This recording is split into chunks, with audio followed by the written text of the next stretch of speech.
everybody, and a very warm welcome back to the Energy Connect studio. I'm Rebecca McLaughlin-Easton. My next guest is Luca Zanotti, the CEO of Interpipe. Luca, it's great to see you. Thank you for talking to me today. Thank you for having me. Congratulations on assuming the role of CEO back on May 15th, I believe it was. How do you want your tenure to be defined? What are your top priorities? Look, I'm a CEO of a company that is located mainly in a country that is under war. So my first priority is to protect the employees that are working for the company and to help the families that unfortunately have people that are somewhat involved into the war. Just to give you a number, we have 9,000 people employing, and more or less 1,000 has been, let's say, had to leave the job place to go and serve for the country.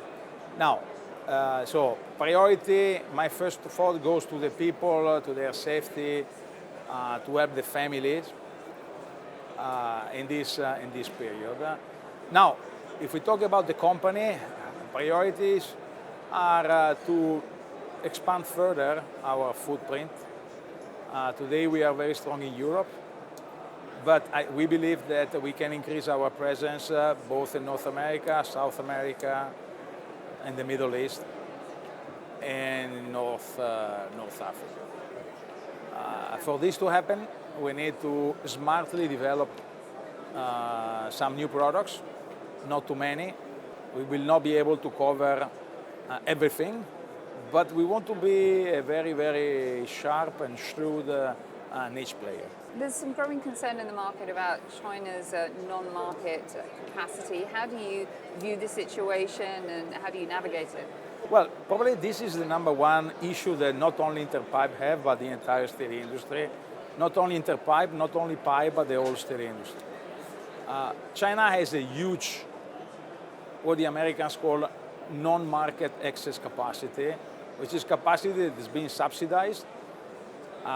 It served for a while for the domestic consumption, but lately, with the domestic consumption going down, it has been flooding the entire market. Just to give you an example, in the first 8 months of 2025, China exported 75 million tons of steel.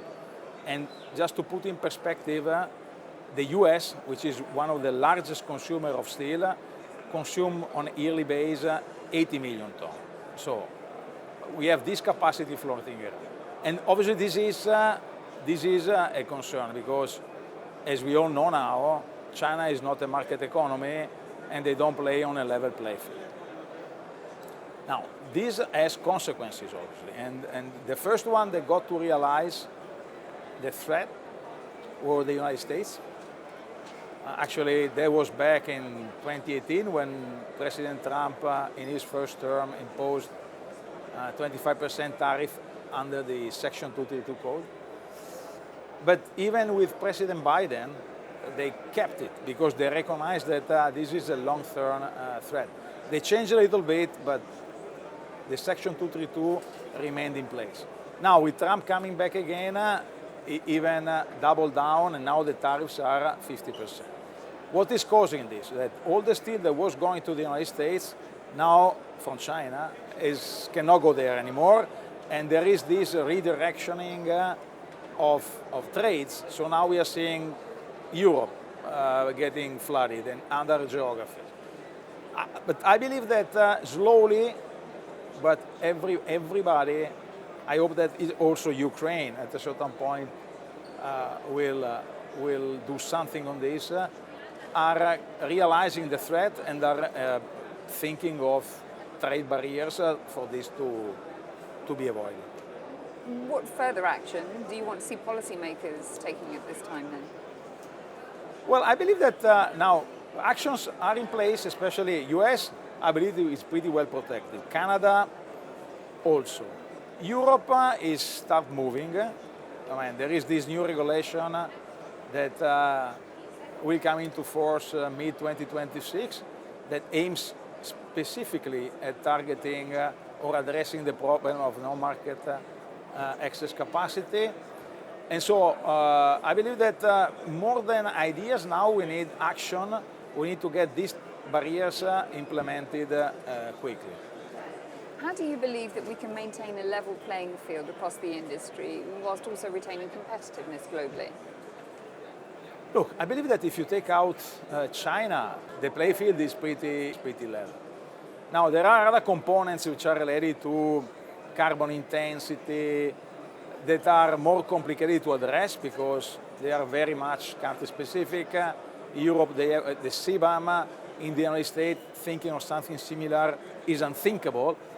But I believe that compared to the first unbalance on the first disbalance, these are second-order problems. What role do you believe partnership and collaboration plays in not only strengthening your position, but your regional one? We've heard much talk on the ground here at ADIPEC 2025 about continued efforts towards working less in silos, and yet we still do. How do you view it from your stance? Yeah, I believe that at the end we're going to end up with in a situation and this is something the United States already pushed with the Biden administration, a club of like-minded countries. They share the same values in terms of trade, in terms of carbon intensity, carbon emission, greenhouse emissions. And this is going to be a little bit what will split the world into those countries that belong to this club and those that don't belong to this club. And they're going to have trade between the club and trade outside the club. But probably it's going to be always more and more difficult to have interchange between these two clubs. We're heading towards the end of the year, looking ahead to 2026. What's your view on the market landscape, how you're positioned, and the greatest challenges that face your business? Look, the company I work for is mainly engaged into energy and industrial products. So when we look at the energy, I believe that the short term is somewhat concerning. We see oil prices going down, yet activity going up. For example, just Exxon and Chevron, they just released the latest numbers, and they had a production increase. Now, some of this increase in production derives from acquisition, so it's not a net increase. But so there is, let's say, production. OPEC, as we know, they are unwinding the cutbacks. So I believe that we may experience some additional oversupply in the short term, but I believe that the long term is going to be pretty bright. Now, there is a lot of talking about energy required to feed artificial intelligence, etc., etc. My personal view is that gas is going to be part of the matrix. It's not only be the gas, but it's going to be certainly a part. So longer term, I see a good future, a bright future for our industry. We need to survive, in my opinion, this transition period.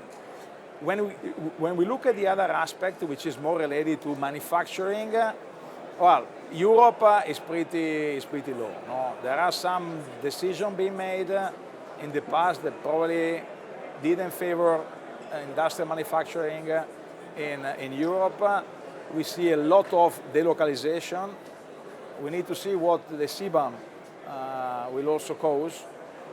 In my opinion, is not necessarily a very symmetric measure, and so we may see some further delocalization or carbon leakage. But overall, I also see on the other side that the European community start moving in protecting the domestic industry. In my opinion, the last country that will protect its own domestic steel industry is going to be the first that is going to lose them. Luca, we have to leave our conversation there, but thank you so much for speaking. My pleasure. To me. Thank you. Thanks. Well, that's a wrap of my conversation with Luca Zanotti of Interpipe. I hope you enjoyed it, and for more like it, just go to energyconnects.com. I'll see you soon.